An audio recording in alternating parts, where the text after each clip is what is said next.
Imagine being a child suddenly told that the way you speak is all wrong until it changes the way you see yourself forever. Hope seems to arrive when a kind graduate student, Mary Tudor, promises speech therapy.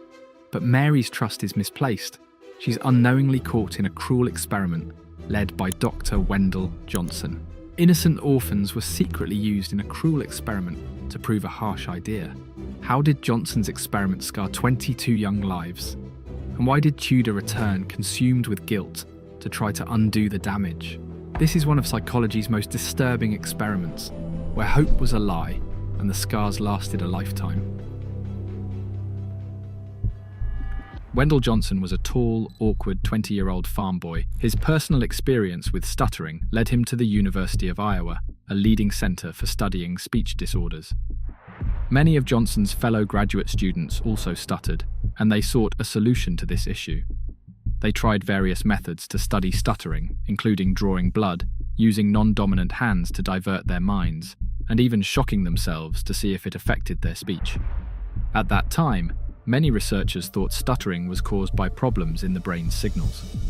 However, by 1937, Johnson, now an ambitious assistant professor, was not convinced by these findings.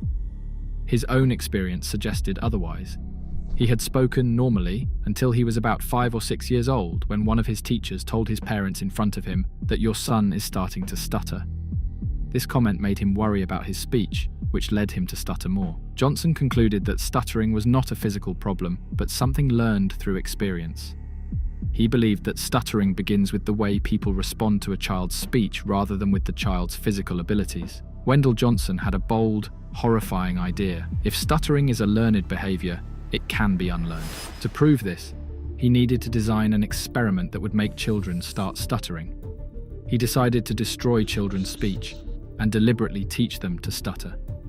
In late 1938, he asked his graduate student, Mary Tudor, to conduct this experiment. Tudor was tasked with testing whether telling non-stuttering children that they did stutter would actually make them develop a speech problem.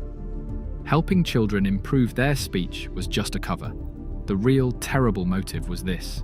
The experiment did not have approval from any ethical committee or professional organization, like the American Speech Language Hearing Association, which was already established by then. The children, being orphans, couldn't give permission for the experiment themselves, and there was no one else to speak up for them. They were a vulnerable group, making it easier for Johnson and Tudor to conduct their experiment without needing permission from an ethical review board. On January 17, 1939, Tudor began her study at the Soldiers and Sailors Orphans Home in Davenport, Iowa.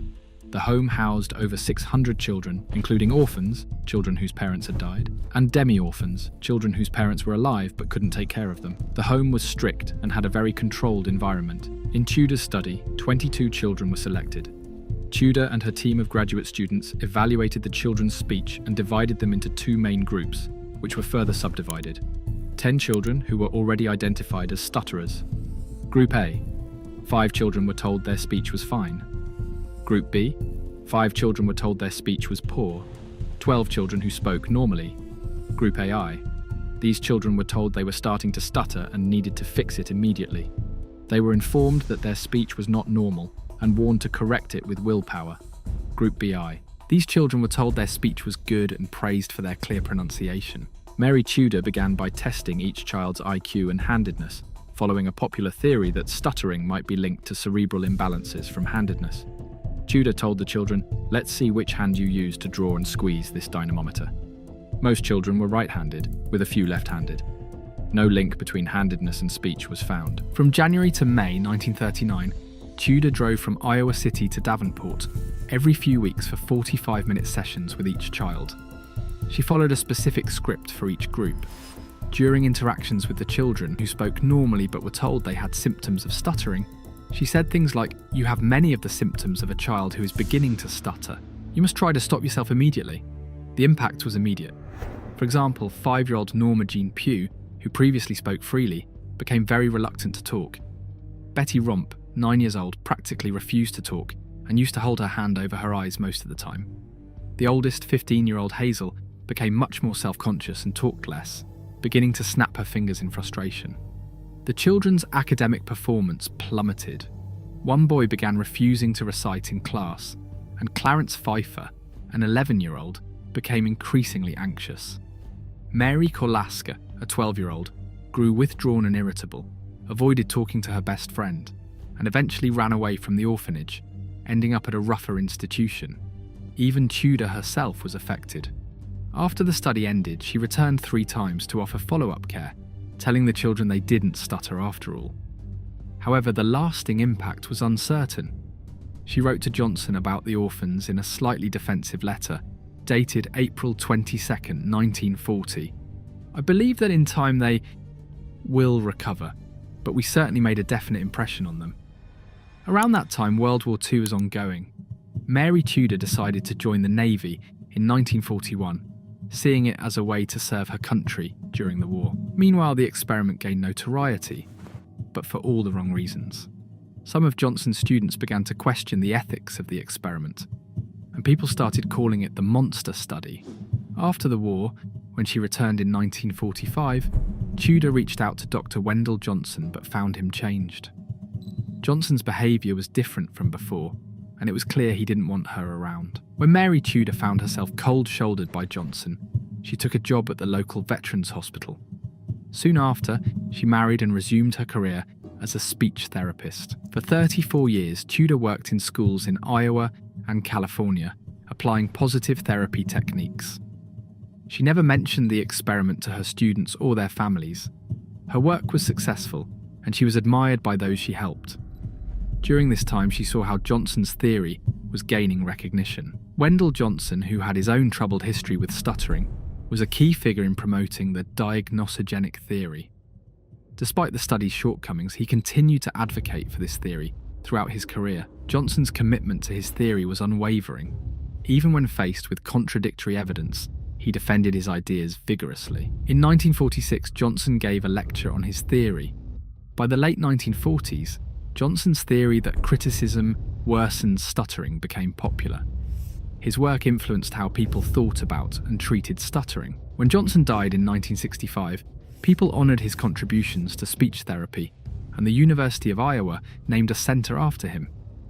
Tudor saw how the success of the theory had overshadowed the ethical concerns and harmful impact it left. The monster study remained obscure for decades, hidden among the archives of the University of Iowa, until it was rediscovered and its controversial nature brought to light in the early 2000s. One day, Mary Tudor received a letter from Mary Kolask, a person who had been part of the experiment. The letter, filled with angry and hurtful words, accused Tudor of destroying her life. Tudor was shocked and distressed. Mary Kolaska, now Mary Nixon, around early January 2000, had a reporter visit her, revealing the truth about the monster study for the first time. Mary was stunned and distressed to learn that she'd been part of it. She said the experience ruined her life and could no longer talk properly. She expressed deep regret. Mary Kolaska decided to write a letter to Mary Tudor in which she wrote, "Did you get married? Did you have children? Are they insignificant? Why experiment on orphans? We had already faced so many problems. We were unwanted. I have nothing left. You stole my life away from me. God tried to have mercy, or should he? You had no mercy for the children who still cry in the night." Reading this, her hands started shaking, and her eyes were filled with regret. The letter reflected on the pain she'd caused. Tudor's constant feedback that the children were stuttering, despite their normal speech, affected them so deeply that even after the experiment, it left lifelong trauma. The children were never told that the experiment was intended to study stuttering. Instead, they were misled to believe they were receiving helpful speech therapy. This led to emotional and psychological harm. The children who were part of the study were subjected to negative speech therapy that made them believe they had a speech problem, even if they didn't. They weren't protected from feeling bad or upset, and they were made to feel this way on purpose. The study caused long-term harm. The children who were treated negatively developed speech issues and became less confident. They became afraid to speak and avoided talking to others, even though they had spoken freely before the study. Decades after the experiment, 20 of the 22 orphans were located, of whom at least 13 are still alive. When they got to know the truth, their reactions varied from anger to disbelief. Did they really deserve this? The history of psychology includes many experiments and studies that advanced research and changed experimental psychology. However, some of these studies also brought serious ethical dilemmas. This experiment was one such case. Speech expert Wendell Johnson had only one motive: to prove that stuttering could be taught through negative reinforcement, that it's learned behaviour. To prove this, he took a very inhumane route, resulting in lifelong trauma for the students involved. Today, the field of speech therapy has evolved significantly. We now understand that stuttering is influenced by a combination of genetic and environmental factors. The legacy of the monster study serves as a reminder of the ethical responsibilities inherent in scientific research. While the study's results were flawed, it has led to a deeper understanding of stuttering and the importance of empathy and integrity in research. You know, something is deeply troubling if it goes too far, even in an era like the 1930s. Perhaps for this reason, Johnson and Tudor's speech therapy experiment earned the nickname the Monster Study.